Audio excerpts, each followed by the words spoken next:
Voilà, on va pouvoir commencer donc cette conférence exceptionnelle avec les deux athlètes que vous voyez sur cet écran, Jérémy Heitz et Sophie Lavaux. Avant toute chose, merci à toutes et à tous d'avoir répondu présent pour cette conférence organisée pour la ville de Genève, qui met en œuvre aussi, évidemment, qui fait tout son possible pour avoir ces athlètes. On avait eu des conférences avec Alan Roura et Justine Métro il y a encore quelques mois en arrière. On a cette année, ce mois-ci, deux grands athlètes qui vont venir sur scène.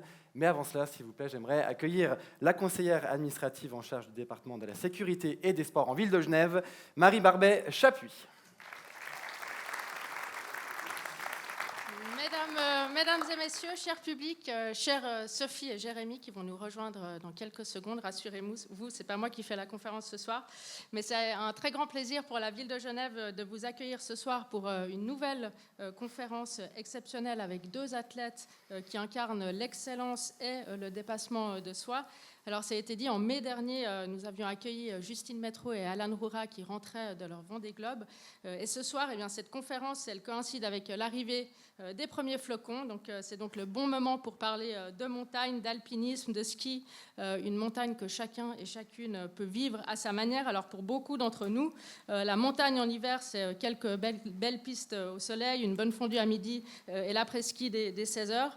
Mais les deux champions que nous invitons ce soir ont une pratique un peu plus intensive des sports hivernaux. Alors, honneur d'abord aux dames. On ne présente plus Sophie Lavaux, mais je vais quand même le faire en quelques secondes. Cette alpiniste d'exception, elle a marqué l'histoire de l'alpinisme. Le 26 juin 2023, en atteignant le sommet du Nanga Parbat au Pakistan, la 9e plus haute montagne du monde qui culmine à 8126 mètres, Sophie Lavaux a remporté son pari un peu fou, gravir les 14 sommets de plus de 8000 mètres qui existent sur la planète. Elle boucle ainsi son grand chelem himalayen, un projet ambitieux qu'elle avait entamé il y a près de 10 ans, en 2012. Elle devient par la même occasion la première Suissesse, la première Française et la première Canadienne à accomplir cet exploit. Et au-delà de ses performances sportives, je crois que Sophie incarne aussi des valeurs de persévérance, d'humilité qui inspirent de nombreuses générations d'alpinisme. Elle a su repousser les limites du possible tout en respectant profondément la montagne et ses dangers. Et pour de nombreuses femmes alpinistes, pour de nombreuses femmes tout court, je crois, Sophie Lavaux est devenue un modèle. Et à ses côtés, nous avons l'honneur de recevoir Jérémy Heitz, qui est une figure emblématique du ski freeride. Il a dévalé plusieurs pentes mythiques, dont l'Eiger, le Cervin, les Grandes Jorasses, et ses descentes vertigineuses ont redéfini les standards du ski extrême. Et Jérémy allie technique parfaite, gestion du risque, recherche constante de la ligne parfaite. Et donc la ville de Genève est très heureuse d'organiser cette conférence. Nous sommes convaincus que le sport, et notamment, je crois, les sports de montagne, véhiculent des valeurs qui sont essentielles, le courage, la rigueur, la persévérance, la capacité aussi à se dépasser, mais aussi, surtout peut-être l'humilité, puisque à la fin, on le sait, c'est toujours la montagne la plus forte. Voilà, on espère que ce soir, à travers les exploits de Sophie et de Jérémy, vous pourrez comprendre leur préparation mentale, physique aussi. Vous pourrez saisir cette relation unique qu'ils entretiennent avec la montagne. Et puis, vous pourrez aussi peut-être trouver des clés pour dépasser les moments de doute, de remise en question, d'échecs aussi, qu'on connaît toutes et tous dans nos vies, qu'elles soient professionnelles ou personnelles. Donc, je vous souhaite une très bonne conférence et une bonne saison sur les lattes. Merci beaucoup, Madame Marie Barbet-Chapuis. Puis je vous propose, sans trop tarder, qu'on se mette déjà dans l'ambiance avec cette vidéo.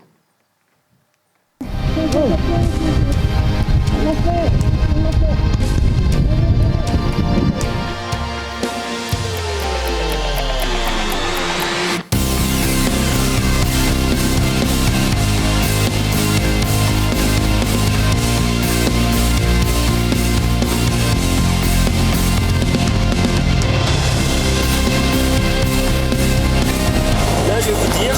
Là, c'est l'enfer. C'est l'enfer.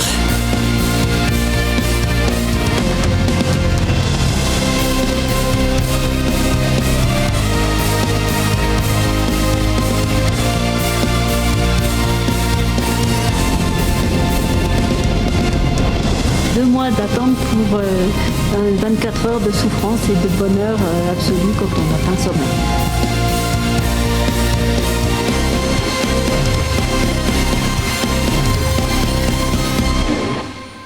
Voilà, sur cette musique, on va pouvoir les accueillir bien fort. Et à commencer par celle, Marie Barbièche a pu la mentionner, par celle qui est devenue en 2023 la première Suissesse, française, canadienne à gravir les 14 sommets de plus de 8000 mètres, 11 ans d'expédition et 22 tentatives menées au corps de l'Himalaya. S'il vous plaît, on peut accueillir Sophie Lavaux.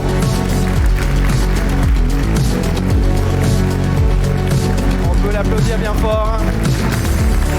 Et de l'autre côté, lui est un enfant des marécottes, freerider parmi les plus rapides et les plus engagés de sa génération, un athlète qui descend les pentes les plus raides du monde, avec une maîtrise qui limite la gravité, la raison et parfois la peur.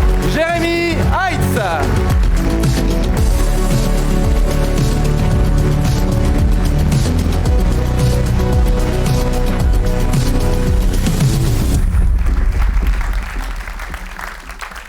Oui, on peut faire du bruit, encore un peu d'applaudissements pour eux, s'il vous plaît.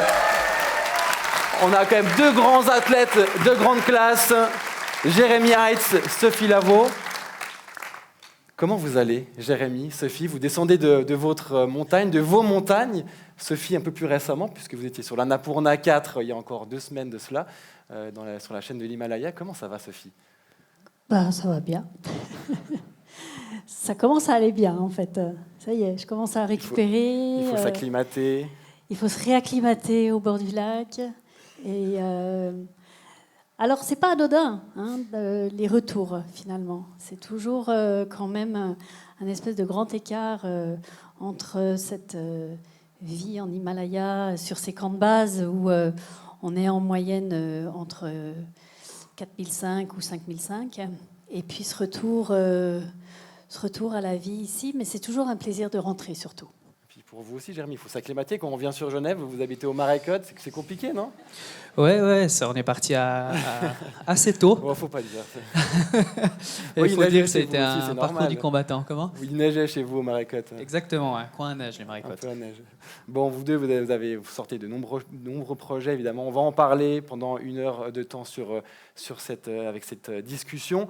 Je vous propose de commencer, si cette vidéo veut bien marcher cette fois-ci, par la première thématique qui nous est réservée, redéfinir les limites.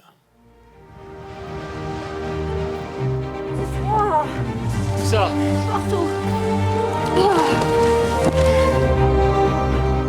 Pour moi, c'est la montagne de la démesure et je pense qu'effectivement, on ne va pas au K2 sans un grain de folie. Ça fait 24 heures qu'on est enfermé dans cette tente. Faire quoi là? Tout arrêter, rentrer à la maison, patienter gentiment dans son sac de couchage.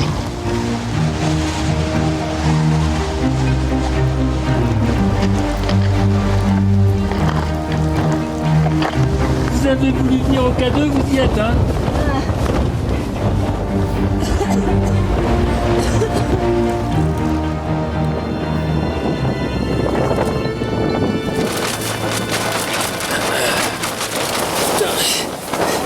Ça fait froid là. Là, je vais vous dire, Là, c'est l'enfer. c'est l'enfer. Et on est hyper motivés. Mais on serait vachement mieux ailleurs. Oh putain, si ça fait ça toute la nuit.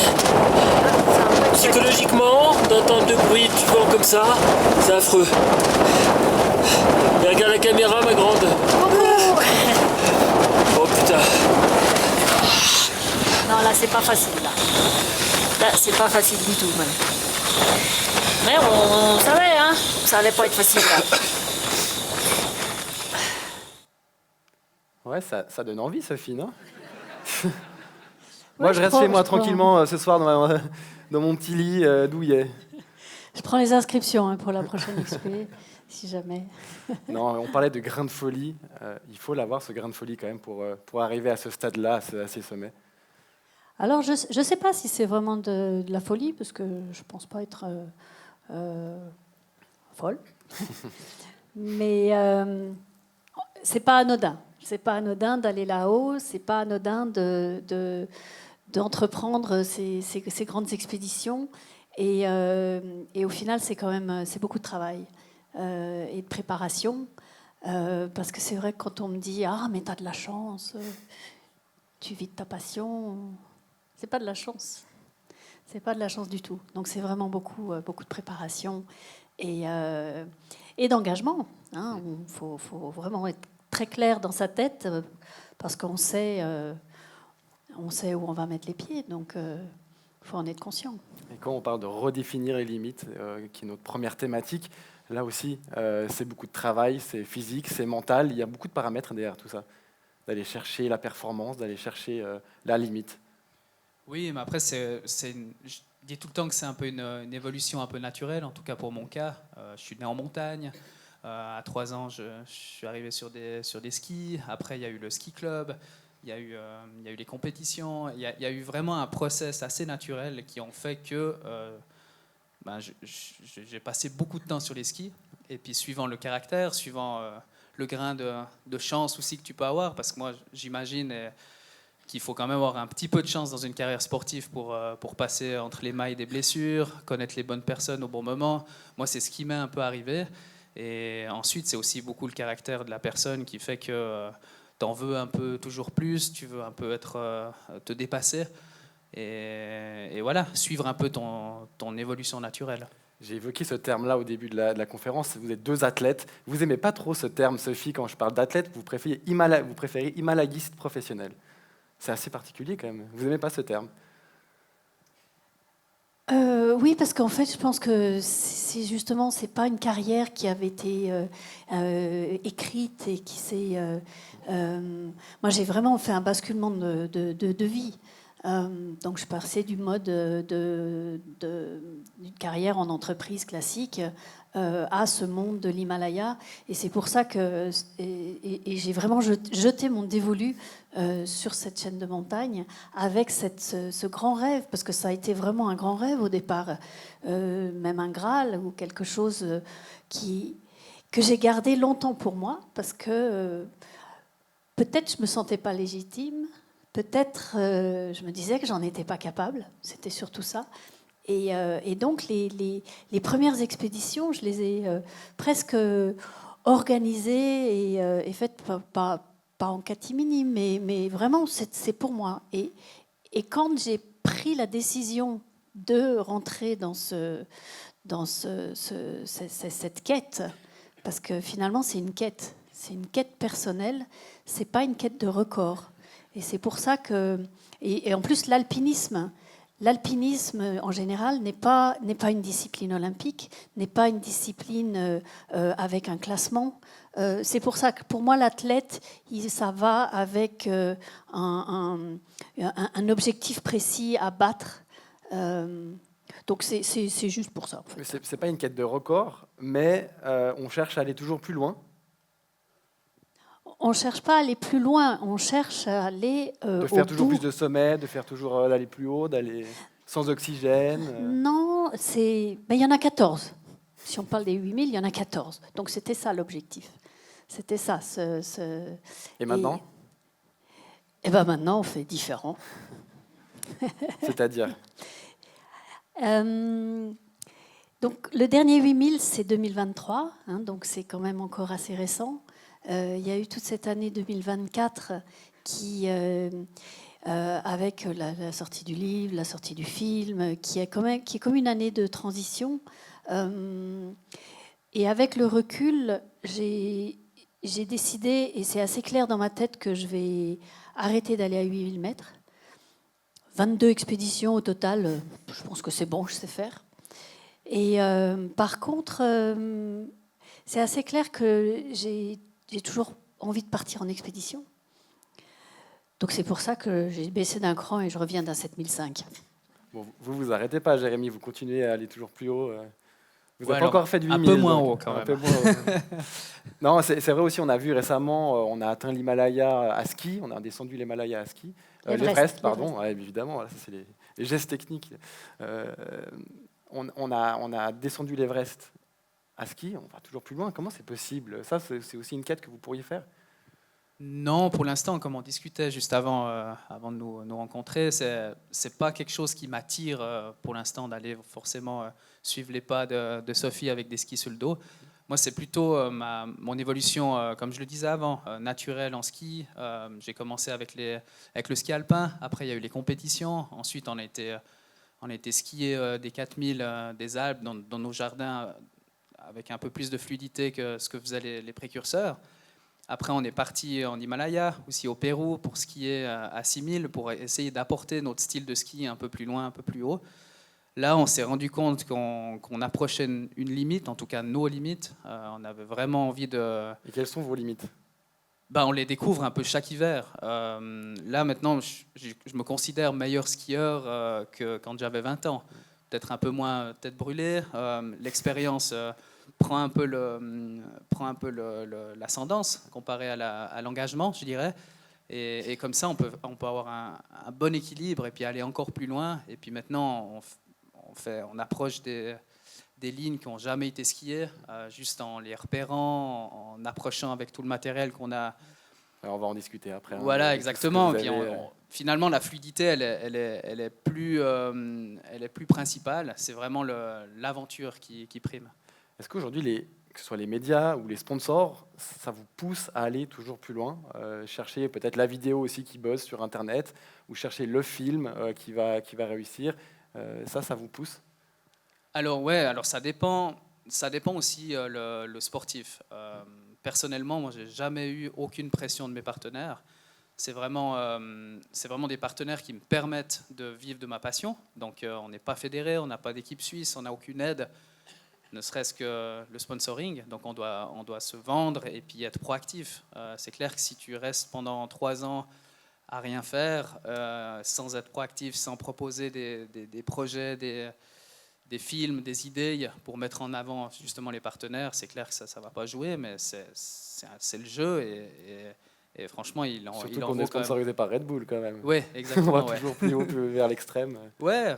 Mais après, c'est aussi un des partenaires, pour ne pas le citer, qui est vraiment derrière leurs athlètes. Et s'il arrive quelque chose, ils seront là pour le meilleur et pour le pire. Donc voilà, ils ont peut-être une mauvaise réputation. Suivant les médias et les documentaires qu'on aurait pu voir. Mais pour moi, personnellement, c'est le partenaire principal, un des partenaires principaux, qui me permet de m'exprimer et puis de pouvoir vivre de mon sport. Donc, c'est génial. Je vous pose la même question, Sophie. On sait qu'aussi, quand on monte sur la chaîne de l'Himalaya, que ce soit le K2, l'Everest ou tous les autres 8000, il y a eu des documentaires, notamment aussi encore récemment avec Inoxtag, le youtubeur qui a démocratisé ou popularisé peut-être aussi ça auprès des jeunes en France. Ça aussi, ces médias-là, ces sponsors partenaires, ça vous pousse à aller plus loin. Alors peut-être vous, pas personnellement, parce qu'on a compris que c'était plutôt une quête personnelle, mais vous le ressentez peut-être dans le milieu? Pas forcément. Il y a... c'est sûr qu'il faut vraiment être très... Moi, je suis très vigilante par rapport à ça. Et la pression potentielle qu'on peut se mettre pour faire plaisir ou pour ramener le sommet. La photo la photo du super-héros au sommet. Et ça, c'est un piège dans lequel j'ai toujours été très vigilante dans toutes ces expéditions. Parce que le curseur, il est fragile. Et c'est pas pour rien qu'on appelle la zone au-dessus de 8000 mètres la zone de mort. Donc, dès l'instant où on franchit cette zone, tout est compliqué. Tout cet univers de l'hypoxie fait que les décisions qu'on va prendre peuvent amener à la mort. Donc ça, c'est quand même très clair. Donc il faut toujours être... moi, j'ai toujours essayé de garder ça en tête. Et c'est peut-être pour ça que j'ai fait demi-tour. Et la notion de renoncement, elle est quand même majeure et essentielle. Parce que renoncer... à 8000 mètres, eh ben, ça sauve la vie. Eh ben, vous faites mon travail parce que la transition est toute faite. C'est la deuxième thématique dont on va parler. Je vous propose de regarder cette vidéo juste avant.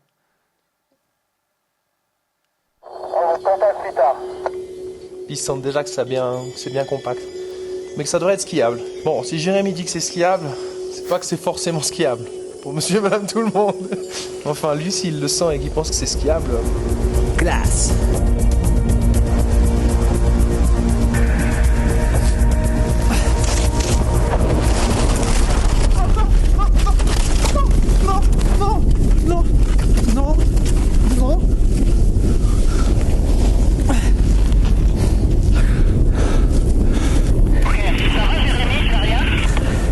We are just playing close to a certain line where you can have high consequences, and if you're close to that line a lot of time, you have those experiences.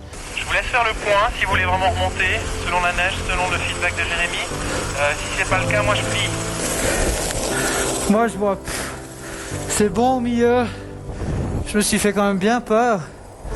Je pense qu'on plie, voilà.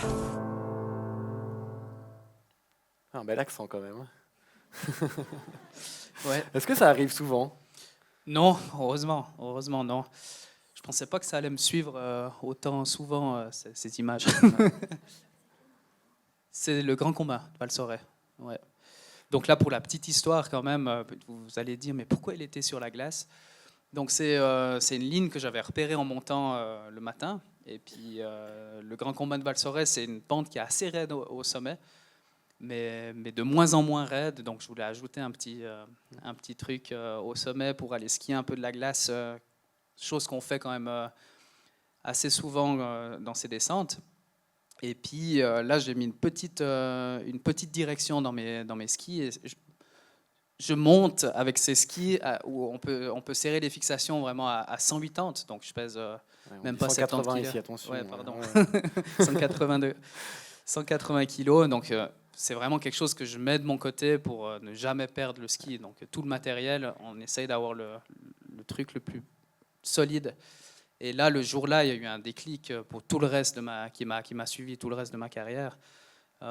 J'ai perdu ce ski et j'ai été tellement surpris que on entend un peu dans ma voix aussi que c'est quelque chose que je m'attendais vraiment pas. Et depuis ce jour, il y a eu beaucoup de choses qui ont changé quand même. Par exemple? Là, justement, le renoncement. Là, j'étais quand même un peu plus jeune. Justement, avant, je vous expliquais la balance entre l'engagement et l'expérience. Là, c'est clairement... ouais, j'ai beaucoup appris ce jour-là. Et après, il y a eu des autres choses qui me sont arrivées en montagne aussi. Mais c'est vraiment un apprentissage assez rude, mais super efficace quand même. Si on arrive à en tirer le positif et pas se recroqueviller sur soi-même en disant bon, j'arrête la montagne, j'arrête le ski. Si on arrive à apprendre ce genre de choses, voilà, c'est ça qui va nous garder. Il faut que ça nous arrive aussi. une fois pour prendre du recul et se dire qu'on va renoncer pour la prochaine fois. Voilà, renoncer, on se rend compte que ça n'arrive pas qu'aux autres. Les accidents sont quand même vachement vite arrivés. Comme disait Sophie, les décisions, pour moi, ce n'est pas qu'à 8000 que tout d'un coup, une petite décision peut nous faire avoir un grave accident. Donc la prise de décision et la préparation, c'est la clé. Concrètement, comment, vous, sur une expédition, comment ça s'illustre, cette prise de risque? Vous êtes au camp de base, vous pouvez refaire 1, 2, 3, plusieurs fois même le chemin en vous disant non, j'arrête et puis on redescend sur le camp de base. Ouais, alors c'est pas tout à fait comme ça que ça se passe, mais parce qu'on reste quand même des semaines et des semaines sur ces camps de base. Et il y a d'abord toute plusieurs tentatives. En général, il n'y a qu'une tentative de sommet. Donc il y a toute la première phase avec l'acclimatation, c'est-à-dire qu'il faut adapter le corps à l'hypoxie. Donc on va faire ce qu'on appelle des paliers, des rotations d'acclimatation. Et l'idée, pour simplifier, on va essayer d'aller dormir jusqu'à 7000 mètres, sans oxygène évidemment, pour acclimater le corps. Et après, c'est vraiment une stratégie d'avoir la bonne fenêtre météo. Et donc, de nouveau, hein, on parle d'équipe, hein. Il faut parler de l'entourage. Ok, j'ai réussi, mais c'est grâce à tout le monde qui m'entoure. Et donc, je ne peux pas parler de ces fenêtres météo sans évoquer Yann Gizendaner, qui est mon météorologue, qui est à Chamonix dans son salon et qui nous envoie les bulletins météo. C'est lui le patron, c'est lui qui me dit vas-y. D'accord ? Donc moi, je fais que suivre sa prévision finalement. Et c'est lui qui prend la décision de nous envoyer là-haut. Donc, je vais remettre vraiment l'accent sur l'équipe, sur l'importance des gens qui l'entourent, de Sangué, pour parler que lui, mais des Sherpas en général, qui sont là et qui grimpent avec nous. On peut parler aussi du cuisinier, du camp de base. Ben oui, si lui ne va pas nous faire bien à manger, on ne va jamais aller au sommet. Donc c'est tout ça, c'est tout cet univers du camp de base qui est quand même très très spécifique à ces expéditions en haute altitude. Et après, donc une fois qu'on est acclimaté, on attend donc cette fameuse fenêtre météo pour tenter le sommet, avec un espèce de rétro-planning pour les camps d'altitude, pour avoir la meilleure journée avec le meilleur temps. On dit en général qu'il faut que le vent soit en dessous de 30 km/h et pour éviter les précipitations. On va essayer d'éviter le brouillard aussi, parce que le brouillard, c'est tout de suite très, très compliqué, pour tenter le sommet. Et si les conditions ne sont pas requises, eh ben on attend. Donc ça peut durer voilà, donc des jours. Plusieurs jours. Donc la condition, la qualité première de l'himalayisme, c'est la patience. Patience. Voilà. On va revenir aussi sur cette question de l'accompagnement, de l'entourage dans quelques instants dans une thématique. La peur aussi, est-ce que ça vous avez encore peur, Jérémy, quand vous descendez, quand vous montez aussi peut-être, vous avez peur encore ? Oui. Et puis je trouve que c'est un bon allié, la peur, parce que il y a l'appréhension aussi, et c'est des feelings qui te font poser les bonnes questions. En tout cas, moi, je l'utilise pour dire, mais pourquoi tu as peur ? Tu as décidé d'être là, tu as grimpé là où tu vas skier en général, tu sais les pièges qu'il y a, donc pourquoi tu as encore peur avant de skier ? Donc là, je me pose un peu les questions, puis j'ai tout le temps cette balance mentale où je mets les choses rouges et dans le vert, et puis... je pèse un peu le pour et le contre, mais c'est vrai que j'ai eu renoncé beaucoup de fois parce que le ski, c'est clair, c'est ma vie. Mais de rentrer à la maison, c'est 10 fois plus important. Parce qu'on peut tout le temps réessayer le jour d'après. Encore une fois, je peux faire ça un peu tous les jours, donc je retourne le lendemain. Facile. Vous, cette peur, elle vous anime aussi ? C'est un peu moins facile d'y retourner tous les jours quand même. Mais l'idée, et ça, moi j'aime beaucoup... Comme tu dis, Jérémy, moi j'ai un espèce de credo qui dit peu importe ce qui va se passer sur la montagne, l'important c'est de rentrer à la maison, raconter l'histoire. Et dès l'instant où on se met ça dans la tête, finalement ça désacralise le sommet. Parce que le sommet, c'est vraiment le cherry on the cake dans toute cette grande expédition. Alors évidemment, on y va pour aller au sommet, mais ça permet peut-être aussi de prendre le recul suffisant et de relativiser et parfois de renoncer. Et si je prends par exemple l'exemple d'une montagne qui s'appelle le Kanchenjunga, je ne sais pas si... donc, premier, c'est l'Everest, deuxième, K2, ça suit.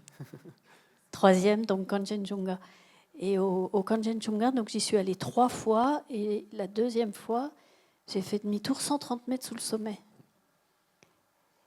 Et bien n'empêche que je suis super contente d'être là pour vous le dire. Parce que c'est des décisions de renoncement qui font que...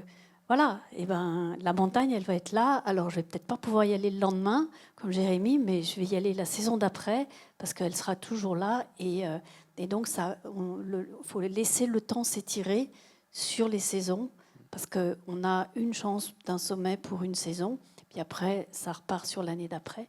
Mais c'est pas grave, on attend l'année d'après. D'où ma question, est-ce qu'on peut échouer ? C'est possible ?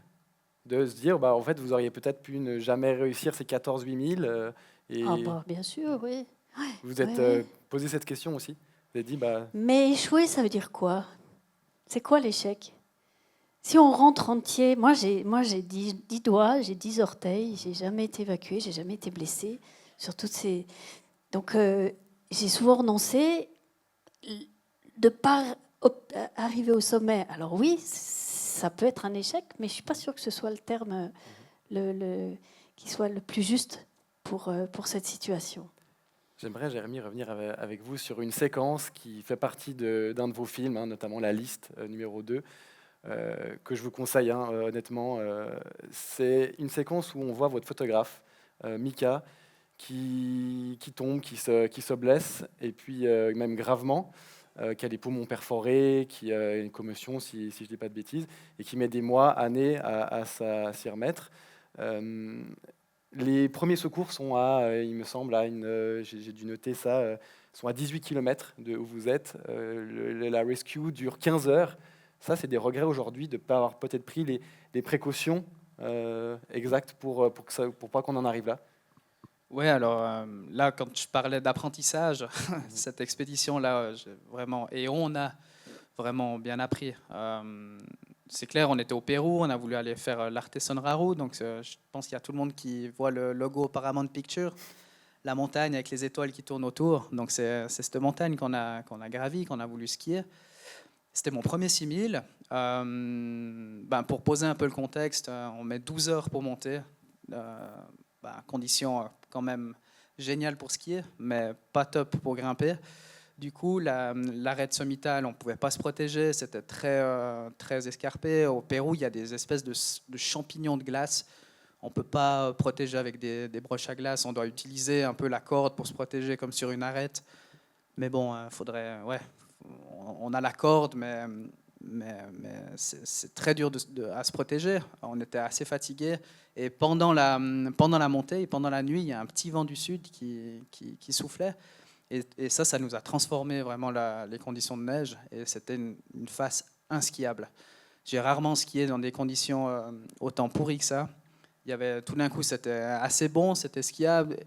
Tout d'un coup, carton. Et après, glace. C'était très, très changeant. On a skié avec Sam en Tamaten, avec qui je fais beaucoup de projets. Et ensuite, on avertit le groupe comme quoi c'est vraiment inskiable et il faut limite poser des rappels pour descendre et peut-être pas s'aventurer sur les skis.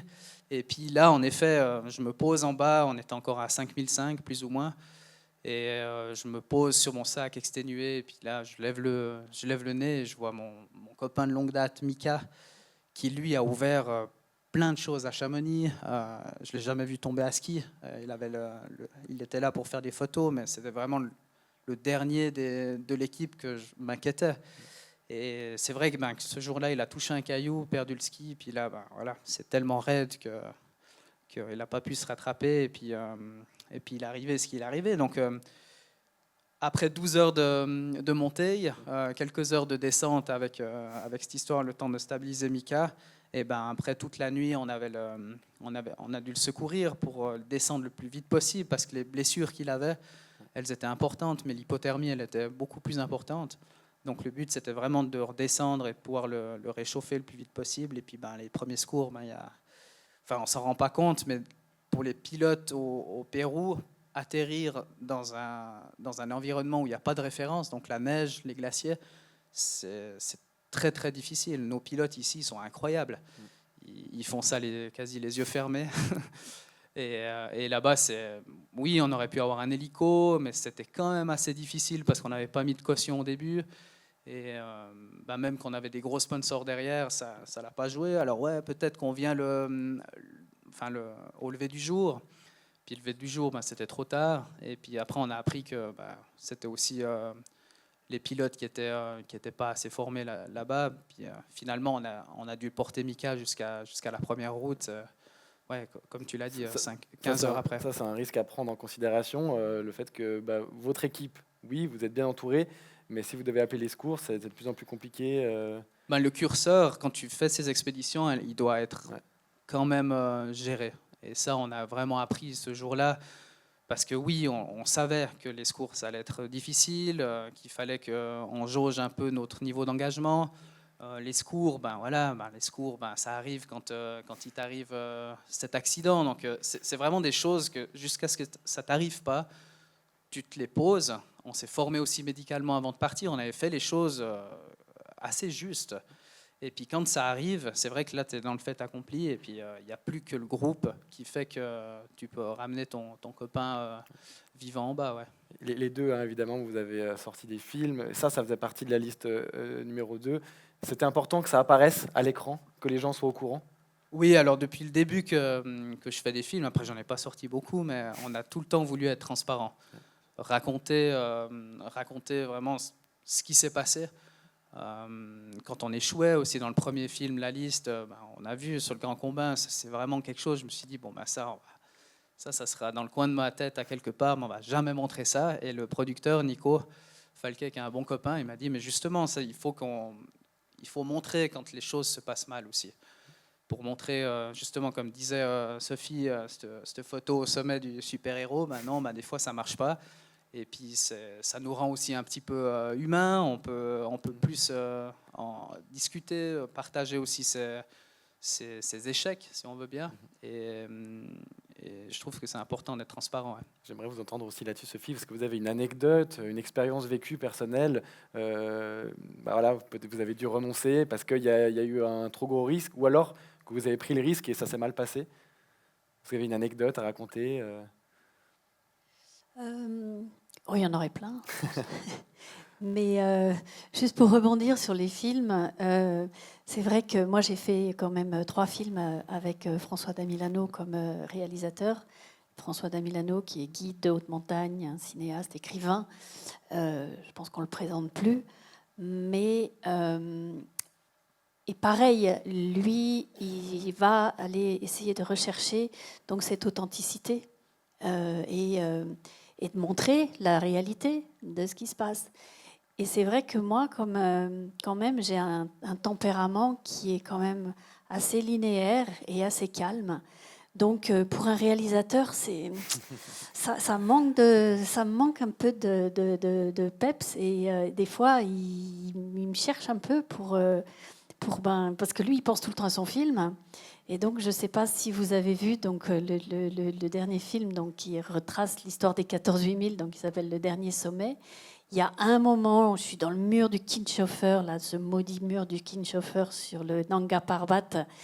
Et j'ai les crampons qui zippent et ça se passe mal dans ma tête. Et j'ai pas non seulement François, mais j'ai une autre caméra. Ils sont 2 caméramans. Et ils sont là braqués sur moi. Et c'est à chaque fois, quand on sait que ça va mal se passer, qu'il y a évidemment les caméras. Et là, je craque et je m'énerve et je m'en veux. Mais je m'en veux parce que je sais que ce moment-là, il va être dans le film. Et ça n'a pas loupé. Bon, on a parlé des risques et évidemment, en évoquant cette thématique, on a parlé de votre photographe Mika, de Sam, de votre entourage, de ceux qui vous accompagnent. Ce sera notre prochaine thématique. Je vous laisse découvrir cette vidéo.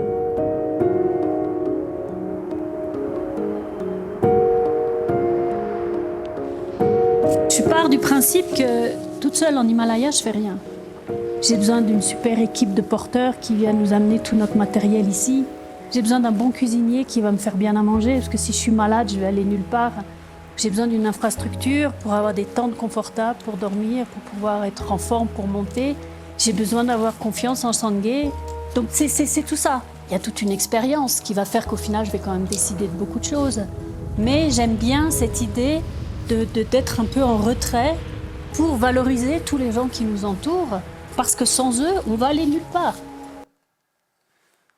Ouais, sans eux, on va nulle part. Alors peut-être aussi juste comme précision, c'est un extrait de Passe-moi les jumelles, du film qui s'appelle Lady 8000, aussi qu'on recommande. Vous parlez de votre cuisinier. Qu'est-ce qui vous fait à manger sur un camp de base? Il y a des petits plats particuliers Dal bhat. Alors, si quelqu'un a été au Népal, forcément, c'est du dal bhat. Dal qui veut dire lentilles, bhat qui veut dire riz. Donc ça, c'est la base de la nourriture. Et si vous allez au Pakistan, c'est du dal bhat pakistanais. C'est tout ce qu'on mange?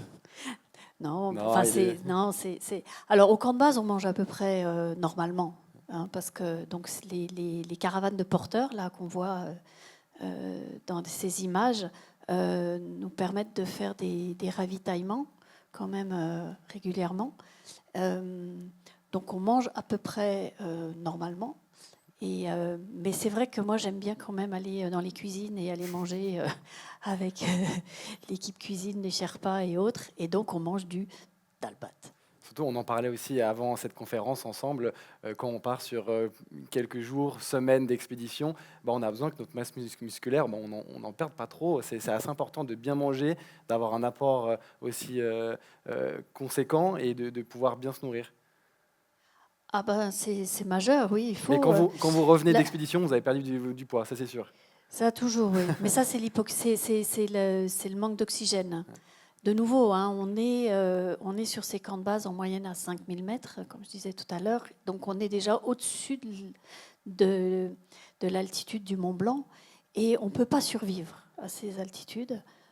Donc c'est assez insidieux parce que on a le corps petit à petit qui se dégrade. Et Inoxtag, justement, pour... Fallait qu'on l'évoque quand même. Je l'ai évoqué au premier, mais...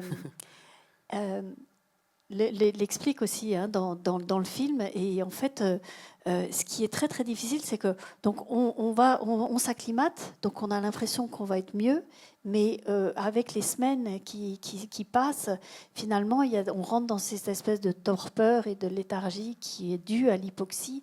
Il faut toujours avoir un peu d'énergie supplémentaire pour pouvoir faire les choses.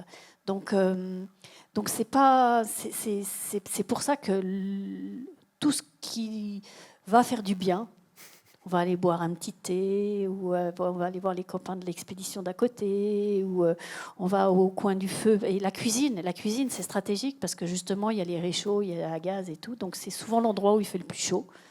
Et donc c'est tous ces petits moments de réconfort qui sont importants pour garder le moral et donc bien manger en fait partie. C'est pas que pour votre confort, hein, c'est aussi les différents Sherpas qui sont là pour vous ouvrir la voie. Vous n'êtes pas toute seule à arriver au sommet, on en parlait aussi juste avant, notamment sur la descente de l'Everest à ski. En haut, il est tout seul, mais il y a derrière lui, il y a 14 Sherpas qui sont venus lui ouvrir la voie. Ah bah, surtout en Himalaya ou même dans des univers comme Jérémy, il y a des équipes. Hein. Il y a une équipe et l'équipe, elle est majeure. Et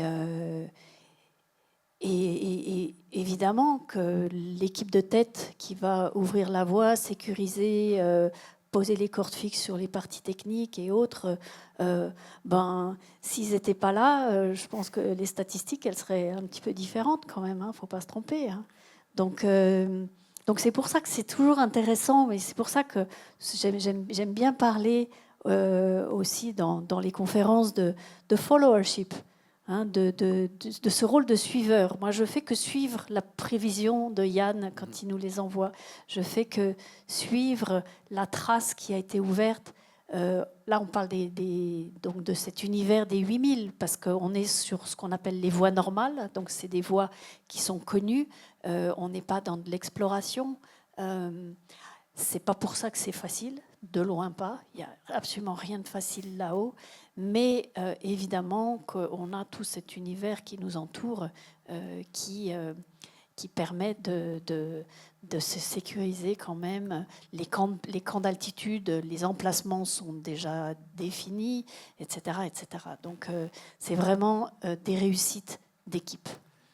J'aimerais changer un peu de registre avec vous, Jérémy. Quand vous faites ces films, ces gros films comme La Liste numéro 2, c'est combien de personnes? Vous êtes accompagné par... alors, c'est des gros sponsors aussi, hein, vous l'avez dit. Mais ça représente quoi exactement? Vous n'êtes pas tout seul, vous n'êtes pas juste 2-3 skieurs Non, alors clairement, mais je rejoins tout à fait Sophie. Là, il y a une image, juste une. C'était quand on montait au Pakistan. Ouais. À Snow Lake, ça s'appelle. On a voulu mettre le camp à 5000 et là, on a vu une caravane de porteurs. Donc, il y avait plus de 70 porteurs. Et pourquoi on était autant? C'est qu'on a voulu vraiment vous ramener des images de qualité. Donc, nous, on essayait de porter quand même notre matériel avec Sam, mais il y avait une génératrice, une autre génératrice, au cas où il y en a une qui qui tombe en panne, donc on apporte l'électricité là-haut. Pour mettre, il faut mettre de l'essence dans la génératrice. Il y a 3 drones au cas où on en crache un, parce qu'on est là-haut pendant plus d'un mois. On a toute la nourriture, comme l'a dit Sophie. On a une tente. On avait vraiment à 5000 sur le glacier, on avait une tente production où on rentrait de notre périple où on allait skier un 6000 autour du camp. Et puis, les caméramans allaient faire le backup de toutes leurs caméras RED. On filmait tout en 4K. Donc, on essayait vraiment de mettre la qualité auprès de l'image. Et ça, c'est énorme parce qu'il faut des disques durs. Et donc, on était vraiment une équipe assez nombreuse. Beaucoup de porteurs qui faisaient aussi des laps, comme disait Sophie. Et on avait aussi notre cuisinier, on a eu un anniversaire pendant qu'on était là-haut, on a eu un petit gâteau aussi. Ça revient assez souvent, ça, cuisinier, ouais, c'est bien. Ouais, mais c'est tellement manger, c'est la vie, et puis c'est vraiment trop important en compétition, en expédition. Et c'est ça qui nous donne l'énergie et puis qui réchauffe le cœur quand on est tous sous la tente aussi à cette altitude. Vous parliez des caméramans, de ceux qui vous suivent. Derrière la caméra aussi, c'est des gens qui sont aguerris, qui sont là avec vous depuis des années.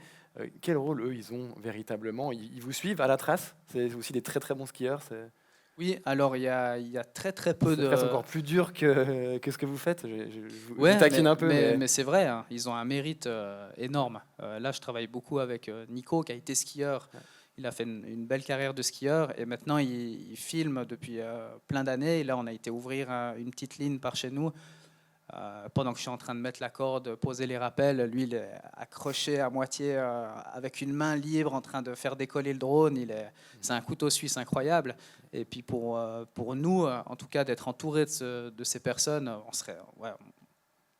c'est super important. Et ça se compte sur les doigts d'une main, les personnes qui sont capables de faire ça dans les endroits où on va à ski. Donc c'est génial, ouais. À qui vous faites confiance? Il y a ce que vous dites sur les doigts d'une main, c'est peut-être vos amis proches. Vous savez à qui vous ne pouvez pas partir, avec qui vous pouvez partir? Oui, et je suis assez exigeant là-dessus. J'ai des très très bons copains que je côtoie. Parce que c'est aussi votre responsabilité d'avoir le photographe qui sait bien skier, le caméraman. Exactement, ouais. J'ai des bons copains que j'amènerai pas partout en montagne, même qui sont bons skieurs, parce que rien que pour aussi de prendre le choix et les bonnes décisions, ça, moi, je trouve que c'est quelque chose qu'il faut faire en équipe. Si tu es leader, à tout le temps tout décider, il n'y a qu'une tête qui travaille au lieu de deux.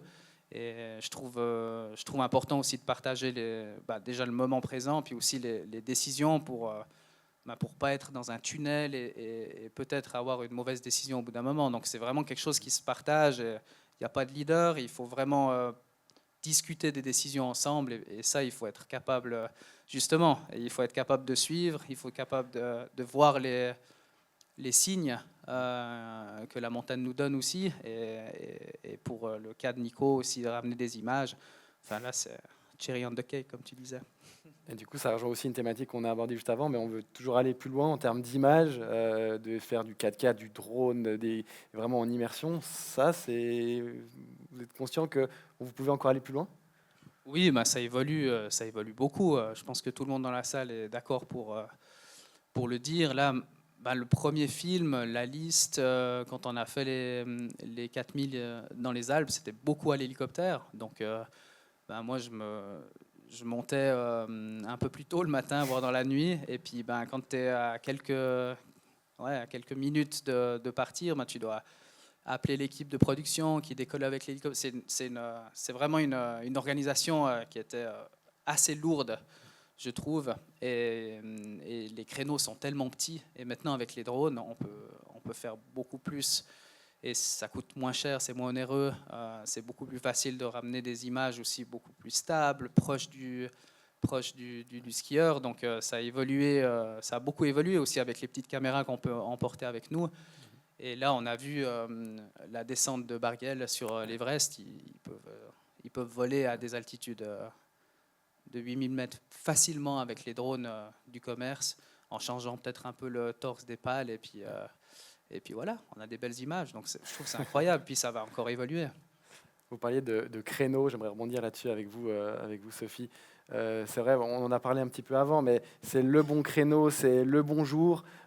Récemment, sur l'Annapurna 4, à 2 jours près, c'était la catastrophe, j'ai envie de dire presque, parce qu'il y a eu une tempête, et puis même, vous allez me corriger, mais éboulement, il y a vraiment plein de gens, il y a des 9 morts, il me semble, sur l'ensemble des 3 sites, c'est ça? Ouais, enfin, il y a eu, en fait, tout le mois d'octobre a été à peu près stable, mais on est déjà dans des conditions d'hiver, parce que les jet streams, donc qui sont les vents du nord qui descendent, étaient déjà sur le Népal. Donc, quand on rentre dans cette période, donc là qui commence en octobre et qui couvre tout l'hiver. Donc en fait le game c'est vraiment de jouer avec le vent. Donc il faut attendre que le vent remonte un peu pour que on ait le créneau qui va bien. Et donc là on avait eu beaucoup de vent et on a eu très très froid et c'était pendant l'acclimatation on a vraiment eu froid et donc on a eu juste 2 jours pour la fenêtre météo. Et donc, on a pris cette fenêtre. La première nuit, le vent encore était très, très fort et l'équipe de tête n'était pas sûre parce qu'ils n'avaient pas assez de cordes. Enfin, il y a eu toute une vacation de radio dans la nuit. Et j'ai dit à Sangué, viens, on retourne à la tente, on ira demain matin. Non, on continue. Non, on y retourne. Donc, on est reparti se coucher. Et donc, on est à 6500 mètres. Enfin, on est très, très haut. Hein. Tout ça, c'est quand même des décisions qui ne sont pas anodines à prendre. Et on a réussi le sommet la nuit d'après. Donc, on a eu...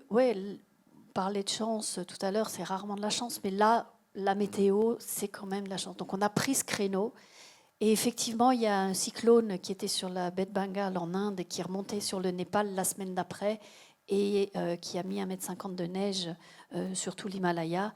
Et la conséquence, c'est 3 avalanches où il y a eu 9 morts la semaine juste après quand on est rentré.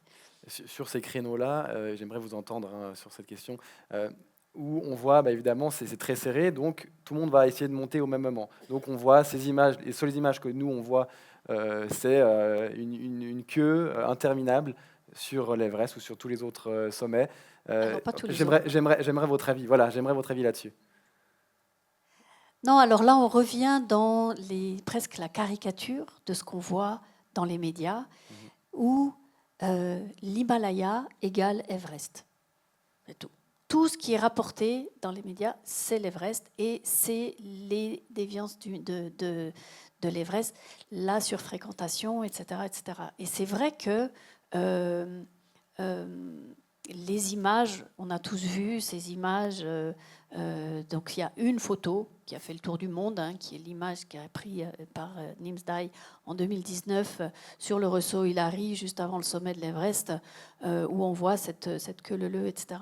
Donc en fait, déjà, c'est une image, donc c'est figé, alors que dans la réalité, même si ça va très lentement, ça bouge, ça progresse.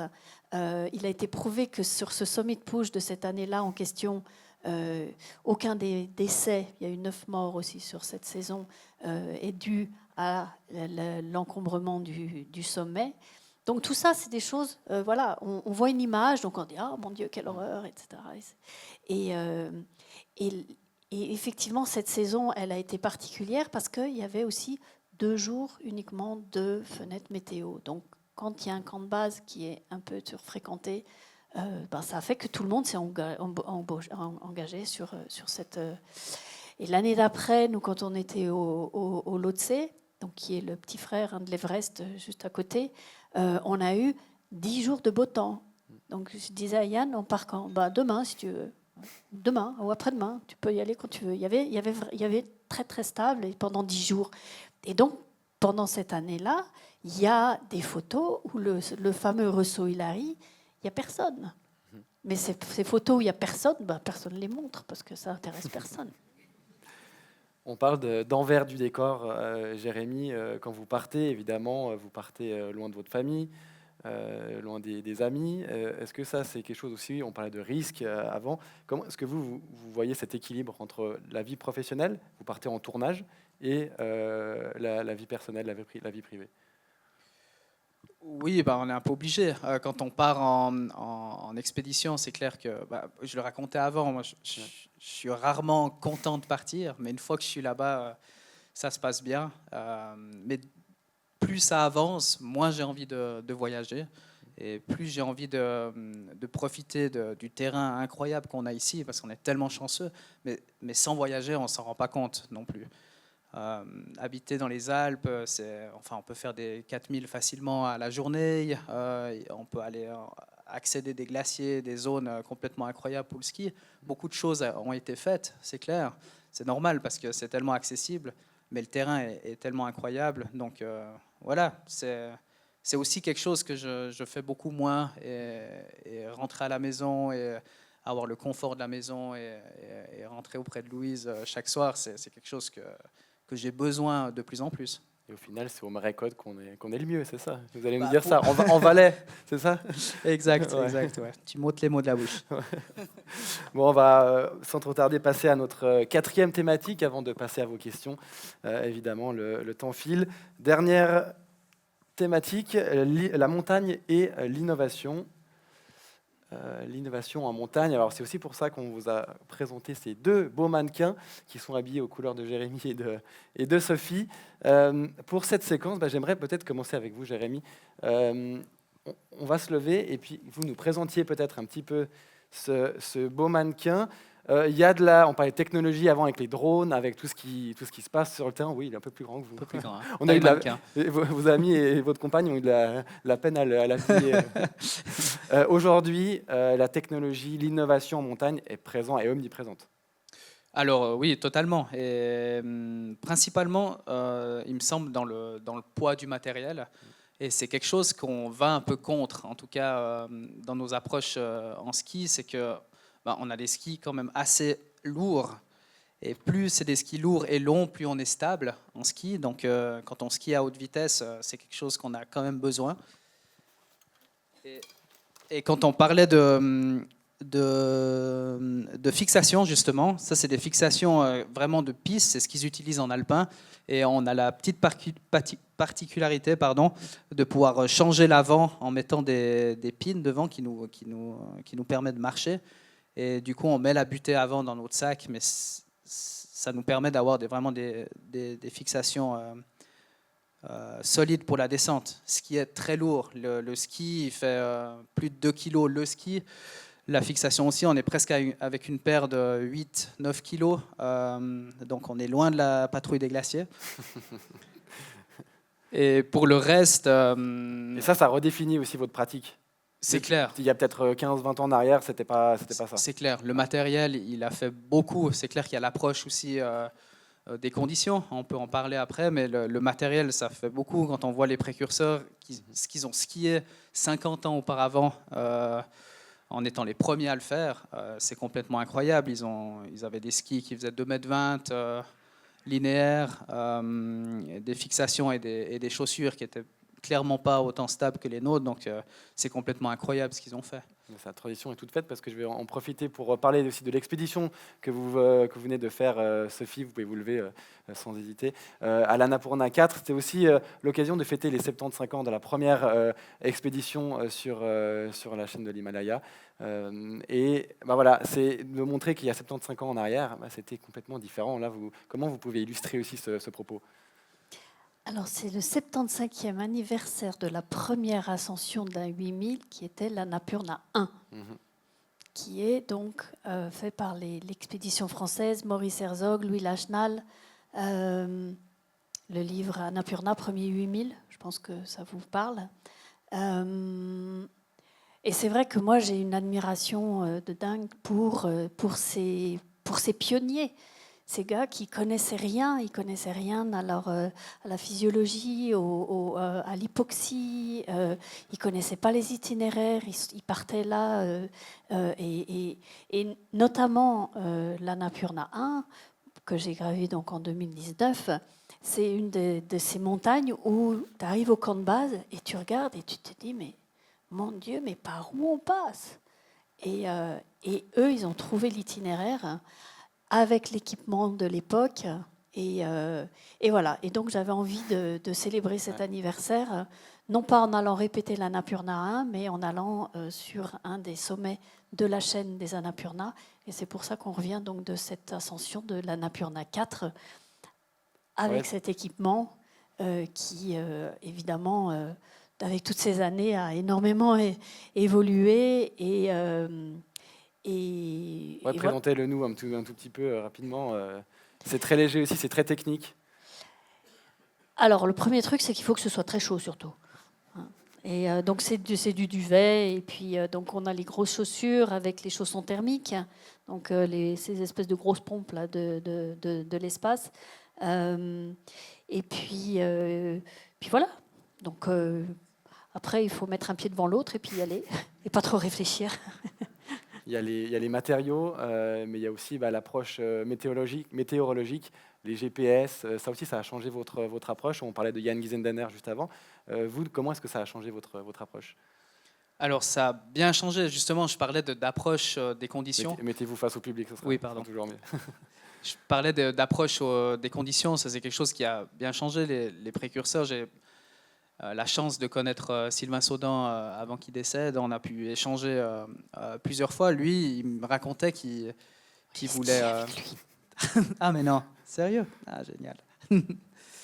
et qui cherchait vraiment les conditions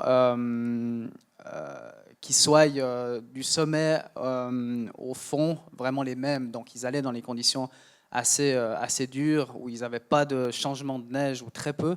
Et nous, on accepte ce risque d'avoir des changements de neige en approchant ces faces avec de la neige un peu plus molle. On peut avoir des fois 10, 15 cm, 20 cm de neige compacte qui fait qu'on puisse skier ces faces à des vitesses folles. Et on sait très bien qu'il faut ralentir à la fin parce qu'on est le printemps. Souvent, les exits des faces, il y a des rimets, mais il y a aussi le glacier qui ramasse beaucoup plus de soleil. Donc là, en général, c'est vraiment très dur, la sortie des faces.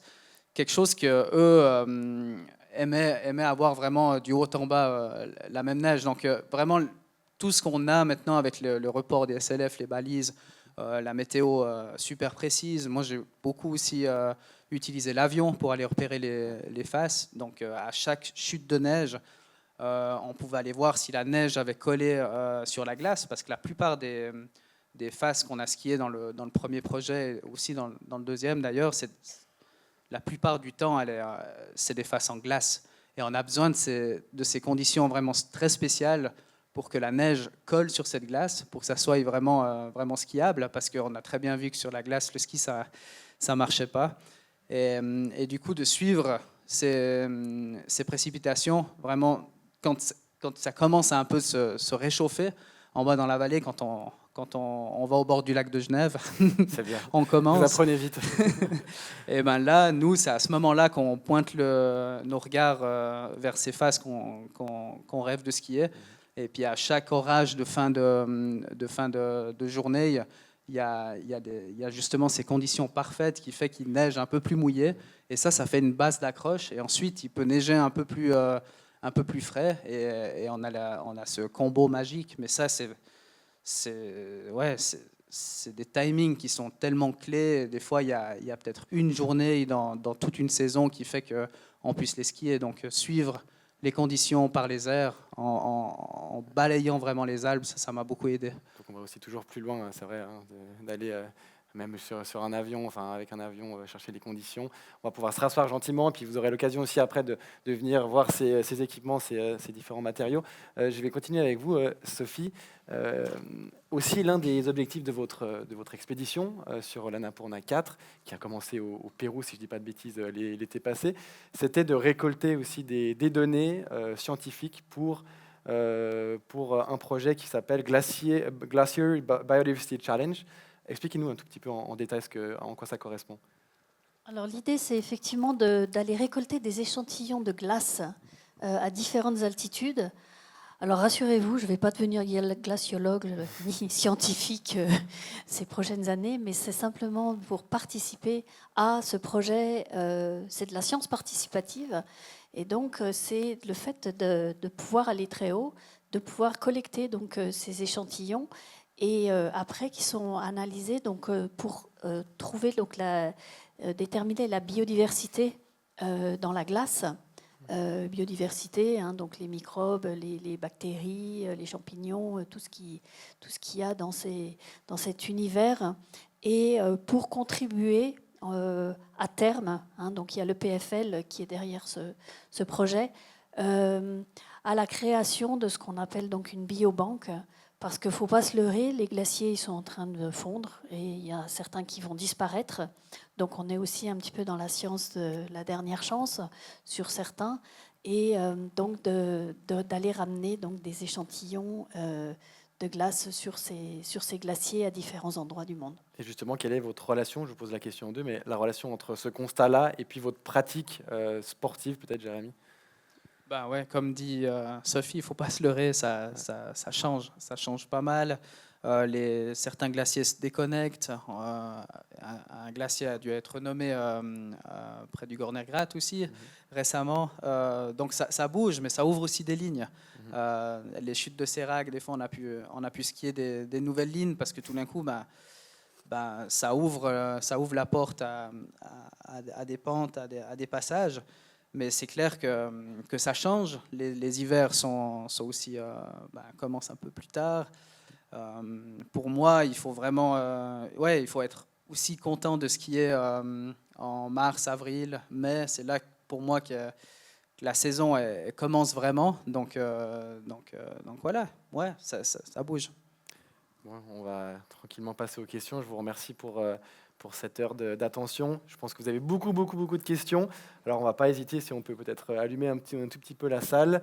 On va procéder comme cela. Il y a 2 personnes qui sont à votre disposition avec des micros. Oui, exactement. On va prendre un micro. Parfait. Merci beaucoup. Et puis, je vous laisse lever la main, s'il vous plaît, une question par personne pour essayer de donner la parole à tout le monde. On a une petite demi-heure de questions-réponses. Si vous avez des questions, qui veut commencer? Monsieur, au 2e rang. Attendez, on va vous donner un petit micro. J'aurais une question pour Sophie. Les explorateurs en Antarctique sont confrontés à la sueur dans leur sac de couchage qui congèle. Est-ce que vous êtes confronté à cela en haute montagne? Non.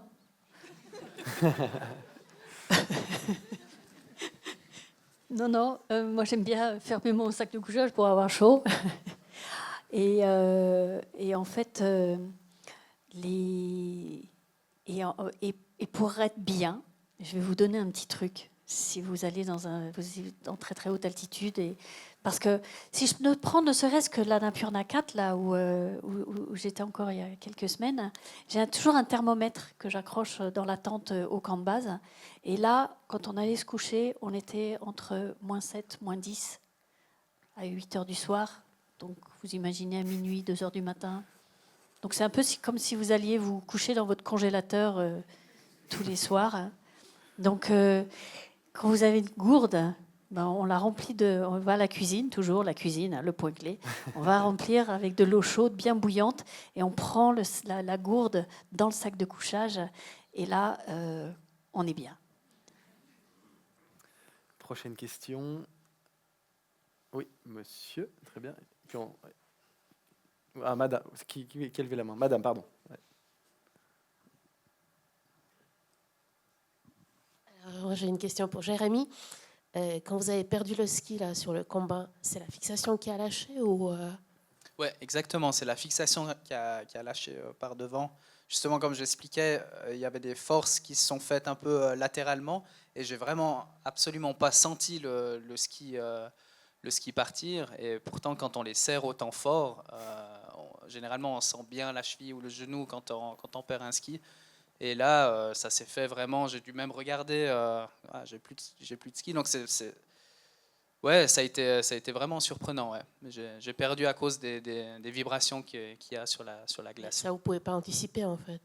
Oui, j'aurais pu, ouais. Alors en fait, bon, après ça se fait très peu, mais le petit retour que j'ai quand on skie ce genre de glace, il faut pas donner de direction, il faut garder les skis droits, mais bon, c'est un peu comme Mario Kart quand on arrive sur les flèches qui te propulsent assez vite. Donc c'est vrai qu'on a assez rapidement le réflexe de vouloir freiner, donc tourner, et c'est ce qui s'est passé ce jour-là. Donc voilà. Mais j'ai plus refait l'erreur, donc j'ai bien appris. D'autres questions dans la salle? Ouais, allez-y pour monsieur, si on arrive à passer le micro. Est-ce que vous avez d'autres questions encore? Comme ça, on vous passe les micros avant. Alors, ce sera pour madame juste après. Si on peut lui passer le micro juste au milieu. Ouais. Parfait. Allez-y. Ouais, bon, merci beaucoup. J'avais une petite question. Est-ce que vous avez une méthodologie ou des outils particuliers pour structurer vos objectifs ou vos entraînements? Méthodologie, donc bon, la fatigue, c'est la méthode numéro 1. Non, mais alors après, c'est clair que je m'entraîne à un certain temps donné avant la saison. Là, je suis en plein dedans. Donc là, c'est vraiment du volume en salle. Ouais, ce que je déteste faire. Donc tu t'enfermes dans un fitness et tu pousses des poids pour être en forme sur les skis. Et après, c'est ce qui est quasi tous les jours, je suis sur les skis. Donc ça, c'est le meilleur entraînement qu'on puisse avoir. Et puis pour un objectif clé, ce qui m'aide beaucoup, c'est de monter par là où je descends, de repérer. Et puis là, en général, après, il y a toute l'approche aussi de la météo, du créneau météo et tout avant. Mais le jour même, pendant l'objectif, en montant dans la face, en sentant, justement, je parlais de glace avant, combien de neige a collé à cette glace, parce que ça peut être magnifique d'en face, ça peut avoir l'air vraiment tout blanc, vraiment bien skiable, mais en fait, si on viendrait à être, je sais pas, arriver de l'autre côté, et puis de mettre les skis au sommet, puis arriver sur cette pente, et puis qu'il y a vraiment 2-3 cm sur cette glace, c'est game over, quoi. Donc d'avoir toutes de pouvoir repérer ces signes, ça fait partie de ma préparation mentale. Des fois, avec la fonte des glaces aussi, ce que j'ai eu à l'Obergabellhorn, c'est qu'il y a les rochers qui ressortent de la glace aussi. Ça, c'est mieux pas d'arriver dessus, parce qu'il y a vraiment la glace qui fond, et du coup il y a vraiment la montagne qui commence à apparaître. Et là, si on regarde typiquement sur cette montagne 5-6 ans en arrière, maintenant il y a vraiment une nouvelle espèce d'arête au milieu qui prend jour et puis qui disparaîtra malheureusement plus. Donc ouais, c'est tout des petites infos qu'il faut, et c'est indispensable en tout cas pour ma part, que j'aille les réponses, sinon on repart sur un renoncement ou on descend ailleurs, quoi. Donc il faut vraiment que ça soit répondu, on va dire. C'était madame là, ici, puis ensuite on peut passer le micro à la dame juste ici. Ouais. On a parlé de maîtriser les risques, le renoncement, faire demi-tour, etc. On n'entend pas forcément cette sagesse auprès de tous les alpinistes, tous les skieurs professionnels, ou tous ceux qui sont dans le sport extrême. Moi, j'ai une phrase que j'avais entendue d'un alpiniste qui disait jusqu'à ce que peut-être la montagne me prenne. Et ça m'avait marqué. Et est-ce que vous sauriez peut-être nous expliquer qu'est-ce qui fait qu'il y a autant de différences pour une même pratique? Est-ce que c'est une question de plaisir? Est-ce que c'est le plaisir qui fait que on perd un peu la raison parce qu'on a perdu le plaisir, justement? T'es malin. Déjà, je pense que c'est une question de tempérament de la personne. Hein, je pense qu'il y a des personnes qui veulent atteindre l'objectif à tout prix, ou donc c'est vraiment une question de tempérament. Après, on l'a évoqué. Moi, ma priorité, c'est quand même de rentrer à la maison, quoi. Donc ça permet de prendre le recul et d'arriver à renoncer. Après, il y a une chose aussi peut-être qui fait que le curseur n'est pas le même endroit pour tout le monde, c'est les capacités physiques, c'est le mental, c'est... moi, j'ai côtoyé des alpinistes sur tous ces camps de base qui sont techniquement vraisemblablement bien plus aguerris que moi, mais ils vont se mettre en échec, par exemple, parce qu'ils ont ce qu'on appelle l'obsession du sommet. Quelqu'un qui a l'obsession du sommet, et ça c'est le pire, si vous parlez avec Yann Giesendaner par exemple, c'est des gens qui veulent tellement atteindre leur objectif qu'ils vont remanier la prévision météo parce qu'ils ont décidé qu'ils vont y aller. Et donc Yann il va dire, il ne m'écoute plus. Et donc là on rentre dans un univers de danger. Et c'est là où on arrive avec les accidents, et ça va, la limite, de nouveau, la limite, elle est où, hein? Alors, la limite de la personne va être franchie. Mais c'est très, très subjectif. Et il y a aussi une dimension qui est vraiment très, très spécifique à la très haute altitude, c'est l'hypoxie. L'hypoxie, c'est le manque d'oxygène. Donc, ça altère complètement les capacités du corps et la réflexion. Donc, il y a énormément de mauvaises décisions qui sont prises à cause de l'hypoxie. Et ça, c'est un gage de sécurité, et on l'a évoqué tout à l'heure avec Jérémy, c'est l'expérience. Donc, un projet comme les 8000, pour moi, donc c'est 11 ans.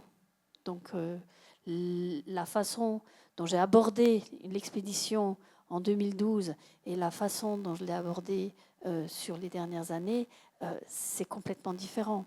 Et l'expérience va faire... Alors après, il ne faut pas tomber dans le piège non plus de la surconfiance. Ah non, mais moi je sais. Ben non, en fait, on ne sait jamais. Donc, c'est tout un univers de petits ingrédients comme ça qui vont faire que... et puis, il y a peut-être quand même aussi... Alors, Jérémy a évoqué la chance. Moi, je parle peut-être peut-être une bonne étoile aussi. Et donc, il ne faut pas aller non plus trop... savoir s'arrêter au bon moment. Oui. Bonsoir, j'ai une autre question pour Sophie. Vous parliez au début de vos premières expéditions, vous partiez un petit peu en catimini, presque avec un sentiment d'imposteur. Qu'est-ce qui a fait que ça a changé et à quel moment ça a changé? C'est progressif. C'est le fait de comprendre que je suis capable, que je réussis, que j'y arrive. Et s'il faut dater ou s'il faut mettre peut-être vraiment un basculement, c'est je vais mettre la réussite du K2, parce que le K2 c'est quand même que ce soit dans l'imaginaire ou dans la réalité, hein, le K2 c'est quand même la montagne de tous les superlatifs. C'est un peu dingue le K2 quand même, hein. C'est quand même la montagne où je me souviens, je suis partie du camp de base, je me suis retournée, je lui ai dit salut, plus jamais. Mais vraiment. Parce que c'est très très loin, il faut 10 jours de marche pour arriver au pied de la montagne, ne serait-ce que pour arriver au pied de la montagne, hein. Donc on est déjà c'est déjà une expédition en soi, il faut remonter ce Baltoro qui fait 65 km. Et c'est du pied de la montagne jusqu'au sommet, c'est 3600 mètres de face, d'accord ? Il y a pas mal de lignes, je pense que tu pourrais aller étudier parce que je pense qu'il y a du job là. Et c'est dangereux, c'est très très haut, c'est 8611 mètres. Donc je pense que dans une carrière d'himalayiste, cocher le K2, c'est une étape majeure. Ouais, madame, oui, j'ai une question concernant cette forme de tourisme de masse. Cette forme de tourisme de masse qui va en montagne de plus en plus, qui prend des risques inconsidérés. des organisateurs d'expéditions. On a l'impression qu'on met 20 30 000 francs, j'imagine, sur la table et puis qu'on nous emmène au sommet de l'Himalaya, entre autres. Qu'est-ce que ça représente pour vous, tout ce côté aussi pollution, tout ce qu'on laisse sur place, toutes ces poubelles, tout ce chenille qu'on laisse partout? Ça ne vous dérange pas, tout ce côté un peu actuellement pour mettre sur les réseaux, pour faire le buzz à tous les niveaux? Il semble que tout soit accessible. Mais c'est pas ça, en fait. Je pense que c'est exactement le résumé de ce qu'on voit dans les médias. D'accord ? Et donc, il faut vraiment faire une distinction entre la réalité et les médias. Alors, je ne dis pas qu'il n'y a pas de problème de surfréquentation à l'Everest. Donc là, la problématique que vous évoquez, c'est l'Everest. D'accord ? Donc, l'Everest, c'est une montagne dans 3000 km de montagne, d'une chaîne qui s'appelle l'Himalaya. Donc, il y a effectivement des problèmes qui sont liés à l'Everest, mais ce n'est pas parce que vous mettez un certain montant sur la table que vous allez aller au sommet. D'accord ? Donc, on parle aussi d'exception. Il y a effectivement l'Everest, c'est le point culminant de la planète. C'est comme le Mont Blanc, c'est le point culminant des Alpes. C'est des montagnes qui sont convoitées parce qu'elles ont ce côté unique. Mais ça reste difficile. Donc, utiliser le terme de tourisme pour gravir l'Everest, pour moi, ça ne marche pas ensemble. Parce qu'un touriste va peut-être mettre l'argent sur la table, va arriver jusqu'au camp de base, mais vraisemblablement, il n'arrivera pas au sommet. Donc, il y a toute cette ambiguïté d'usage de termes qui sont rentrés dans le langage courant en évoquant les excès qui se passent sur l'Everest, mais ça reste quand même des exceptions. Si vous allez sur le camp de base de l'Everest, côté Népal, qui est le côté le plus fréquenté, la grande majorité des gens qui sont là sont des alpinistes qui se sont entraînés, qui ont une expérience de montagne et qui ont ce rêve d'Everest, et qui peut être légitime. Donc ça, et puis après, évidemment, quand il y a un peu trop de monde, ça génère des problèmes de pollution et autres. Le gouvernement népalais, les alpinistes, toute la communauté en est conscient. D'accord ? On n'est pas dans de la négligence. Alors, il faut relativiser et prendre en compte donc, toutes les règles qui sont mises en place. Il y a des lois qui sortent tous les ans, etc., donc, qui permettent d'améliorer ça. Alors, ce n'est pas parfait, ça c'est sûr. Et c'est vrai que quand on est à 8000 mètres ou à 7500 mètres sur les camps d'altitude, il y a des fois, on est dans l'incapacité de redescendre la tente parce que la météo a changé, parce qu'il y a une forme d'épuisement, etc., etc. Mais la grande majorité aujourd'hui, il y a toute une hiérarchie dans les Sherpas il y a des équipes de Sherpas qui sont déléguées à la redescente de tout le matériel. Donc ça, on ne sait pas. Donc, mais ça va dans le bon sens quand même. Merci. Oui, et puis ensuite, monsieur, juste au fond. Bonsoir. Vous avez mentionné la biodiversité glaciaire, la fonte des neiges, par rapport à la crise climatique. Je me demandais si vous voyez un rôle ou une responsabilité que vous pouvez ou que vous jouez, et notamment de par votre visibilité médiatique. Est-ce que vous pensez à l'impact positif que vous pouvez avoir sur les nombreuses personnes qui vous suivent et qui vous admirent? Qu'est-ce que c'est votre perception par rapport à ça? Oui, alors ça c'est fait pour contribuer à ça, effectivement. Le projet qui s'appelle donc Glacier Biodiversity Challenge. Donc c'est l'idée d'aller effectivement rechercher, mais c'est surtout effectivement pour communiquer, parce que les scientifiques que j'apprends petit à petit à côtoyer, à connaître, notamment de l'EPFL qui travaille sur les glaciers depuis des années. Ils font un travail formidable, mais ils sont scientifiques, ils sont dans leur labo, etc., donc ils ne savent pas communiquer. Et c'est l'idée aussi d'être un petit peu le relais pour sensibiliser, pour faire prendre conscience. Là, typiquement, je pars fin décembre au Kenya, grimper le Kenya, parce que c'est d'abord on va grimper le mont Kenya, mais sur la face sud du mont Kenya, il y a encore un petit glacier. Et j'ai appris aussi au travers de ces gens qu'un glacier, s'il fait moins de 1 km², ça ne s'appelle plus un glacier. Donc il y a aussi cette course un petit peu où on va aller chercher ces échantillons sur ces glaciers, mais c'est évidemment pour sensibiliser et pour parler de cet univers. Monsieur, vas-y. Et puis s'il y a des questions pour Jérémy, il ne faut pas hésiter. Merci. Il s'ennuie là, j'ai l'impression. Alors, j'ai une question pour Jérémy, mais aussi pour Sophie. Vous avez beaucoup abordé la notion de préparation pour vos projets, pour vos expéditions, mais qui sont toujours liées à votre pratique sportive de la montagne. Je voulais savoir si vous étiez allé chercher de l'expertise auprès d'autres spécialistes de disciplines qui ont instinctivement peut-être rien à voir avec votre pratique au quotidien, mais pourtant qui vous ont beaucoup apporté ou qui vous apportent beaucoup dans vos aventures. Personnellement, je m'inspire beaucoup de ce qui se fait un peu dans mon milieu quand même, la montagne, les alpinistes, comment ils se préparent. J'ai fait du caisson hyperbare ici pour me préparer à l'altitude. Mais ça, c'est vachement lié à notre pratique. Donc non, pas vraiment. Peut-être aussi l'entraînement en salle, où là, je m'inspire quand même beaucoup des autres sports. Tout ce qui est équilibre, proprioception, justement, la réactivité, coordination. Ça, je m'inspire beaucoup des autres sports où je vois certaines parallèles, mais c'est vrai que c'est tellement de niche ce qu'on fait. Pour l'instant, je me suis vachement basé sur mes collègues et les alpinistes.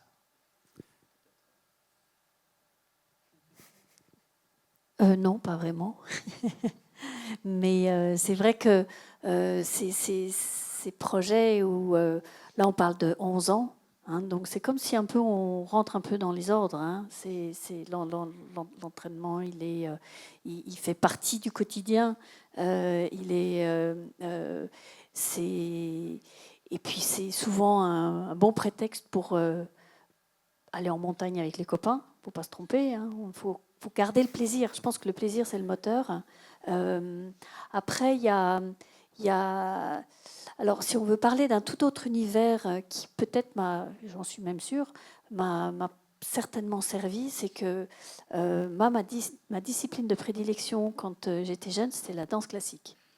Donc le ballet. Donc j'ai fait 15 ans de danse classique et je pense que c'est une discipline qui est d'une telle exigence pour le corps, pour le mental, qu'aujourd'hui ça m'aide dans ces ascensions en très haute altitude. Mais l'expérience et côtoyer les gens qui font un petit peu la même chose ou autre, je pense que c'est comme ça qu'on apprend le mieux. Faire appel à des coachs, on me demande souvent si j'ai une préparation mentale ou si j'ai des trucs comme ça. Non. Alors, il y a monsieur d'abord, juste ici, voilà, et puis ensuite madame, et après on ne vous a pas oublié là-bas. Bonsoir, merci pour votre intervention. J'entendais que vous dormiez montagne, vous mangiez montagne, vous rêvez montagne.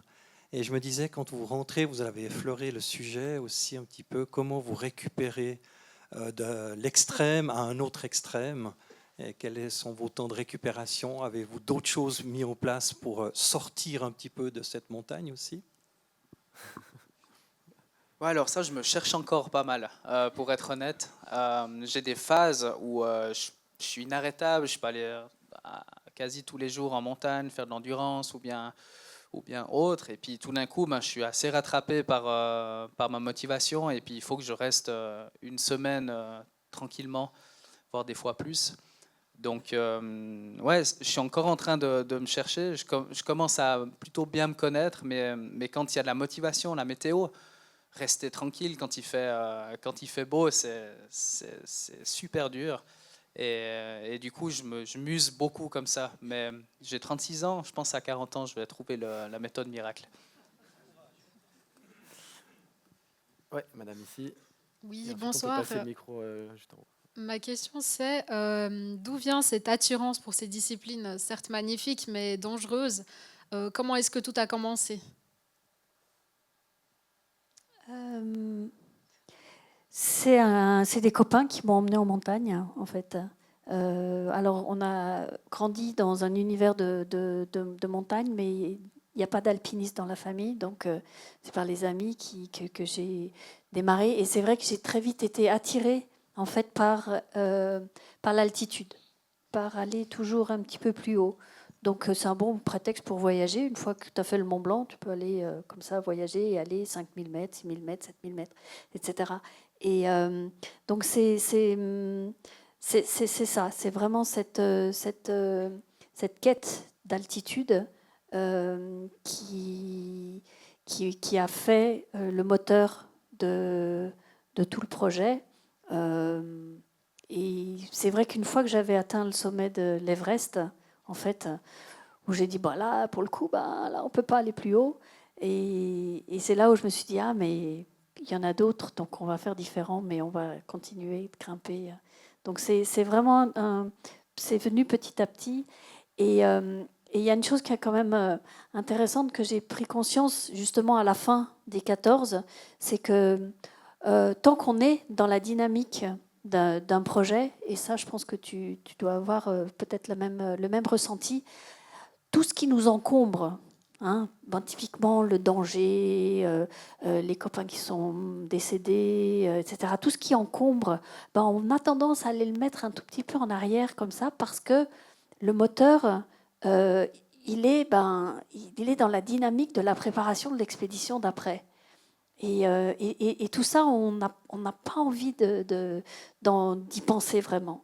Et c'est finalement, une fois que j'ai terminé les 14, où là, il y a comme un pas de recul et qui m'a fait prendre conscience que c'était quand même, c'est quand même un univers qui est hyper dangereux. Donc il y a une forme de mental dont on s'accommode pour pouvoir progresser et continuer et sans s'encombrer de ce qui nous dérange. T'es pas d'accord ? Ouais, à moitié. À moitié.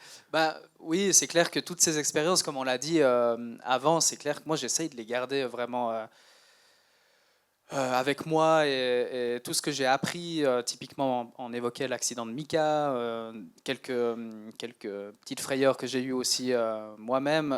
Des fois, il m'arrive de limite mal dormir, même quand je guide.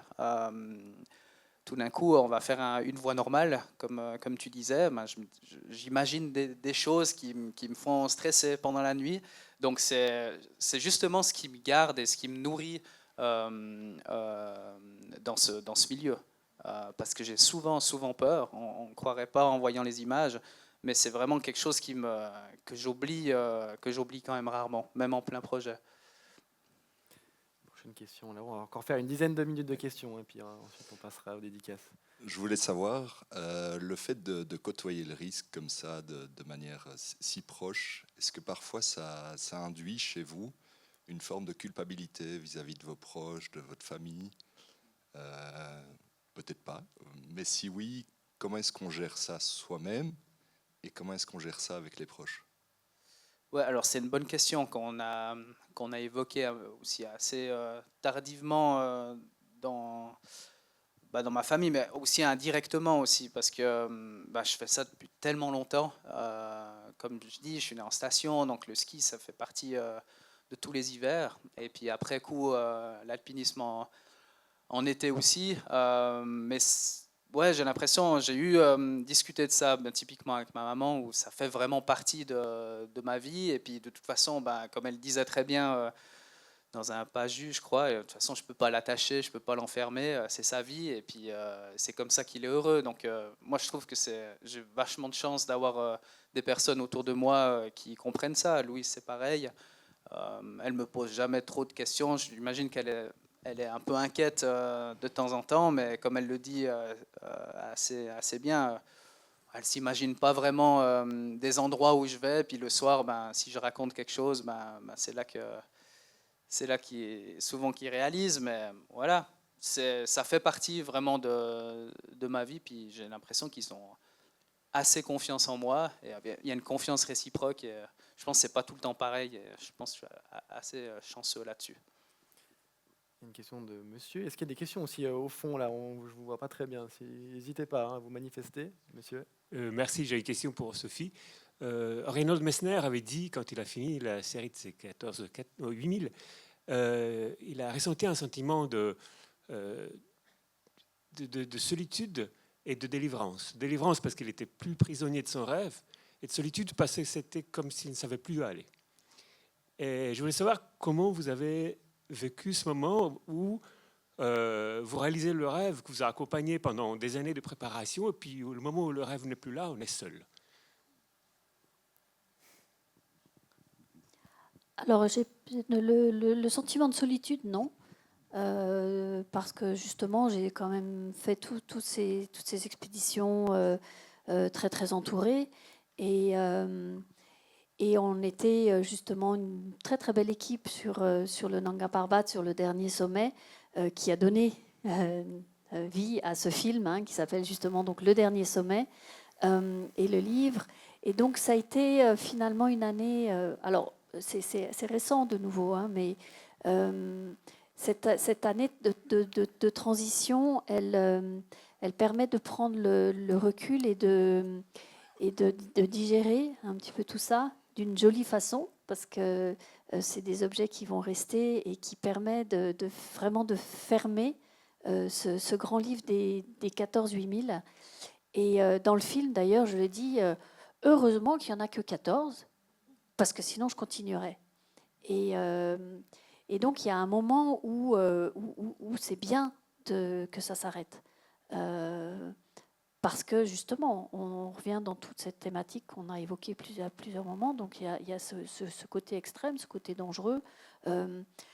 Quand on a fait le livre avec François, donc toute l'iconographie du livre est tirée essentiellement des images que j'ai faites durant toutes ces expéditions. Et j'ai été absolument choquée en parcourant toutes ces photos, de voir toutes les personnes qui ne sont plus là aujourd'hui.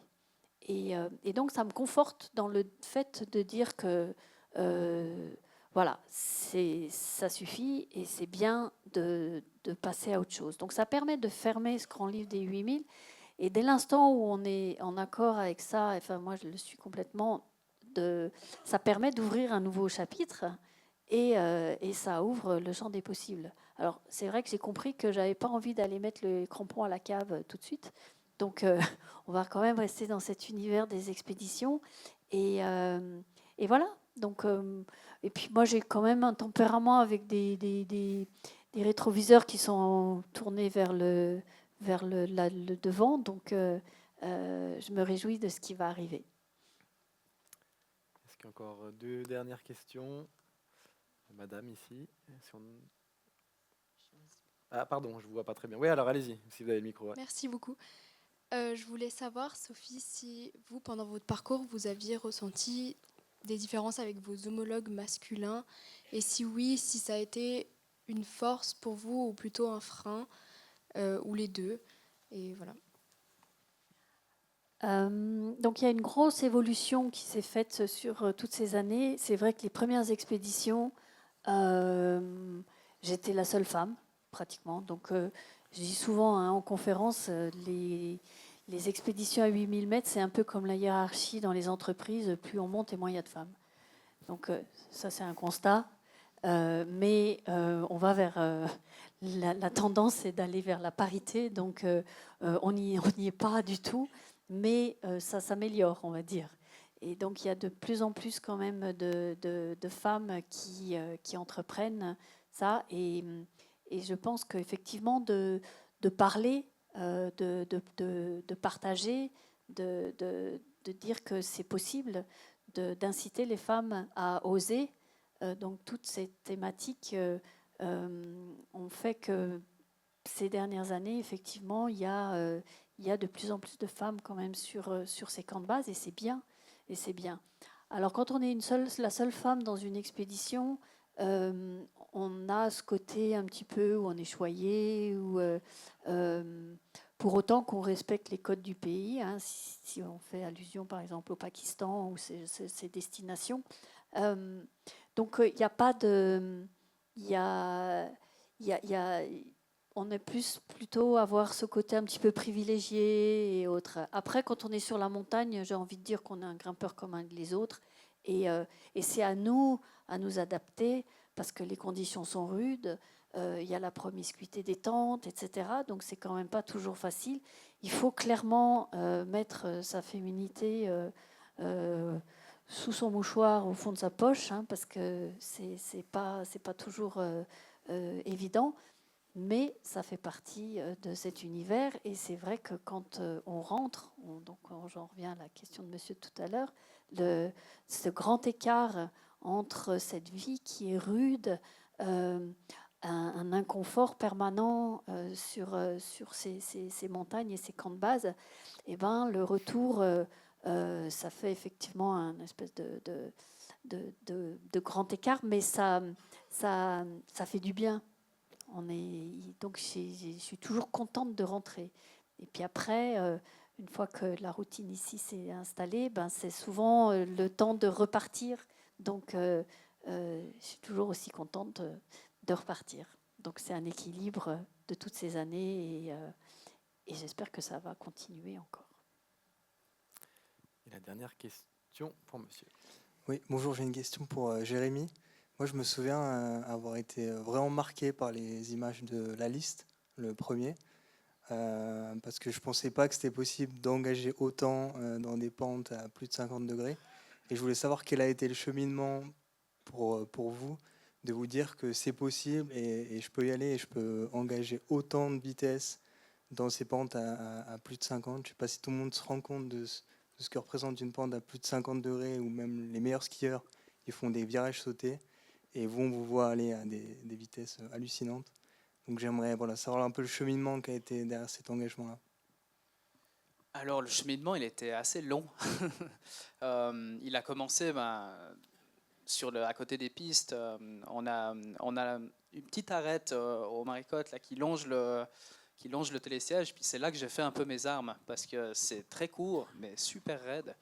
Et puis, je me suis rendu compte que quand je commençais le freeride, aller un peu avec les frères Falquet, je me suis rendu compte que j'étais assez à l'aise dans ces pentes. Et grâce à mon passé de ski alpin, qui m'a donné aussi des bonnes bases sur les skis. Et ensuite, je suis arrivé sur les compétitions. Et puis là, la première année, j'ai voulu faire un peu comme tout le monde. Je me suis blessé parce que je skiais vraiment... comme tout le monde, pour marquer des points. Et ensuite, là, je suis revenu sur le tour et j'ai skié vraiment comme j'avais commencé au Maricotte, avec la fluidité qui venait vraiment du ski alpin. Et puis là, ça a payé. Et j'étais content de mes lignes. J'avais le sourire sur les skis. Et là, depuis ce moment-là, j'ai vraiment continué dans cet élan. Et puis, de fil en aiguille, je me suis retrouvé sur les belles montagnes des Alpes. Et puis, je ne sais plus exactement avec laquelle j'avais commencé. Peut-être le Tour Noir vers le massif du Trien, où tout d'un coup, je voyais ces grandes pentes. Et on était arrivé aussi dans une période où les conditions étaient parfaites. Et puis, je me suis dit, waouh, c'est une piste, en fait. On a des conditions comme sur une piste, avec un peu de neige qui permet de gérer ces virages, gérer la vitesse, tout en fluidité. Rien est trop en force, et c'est beaucoup de feeling.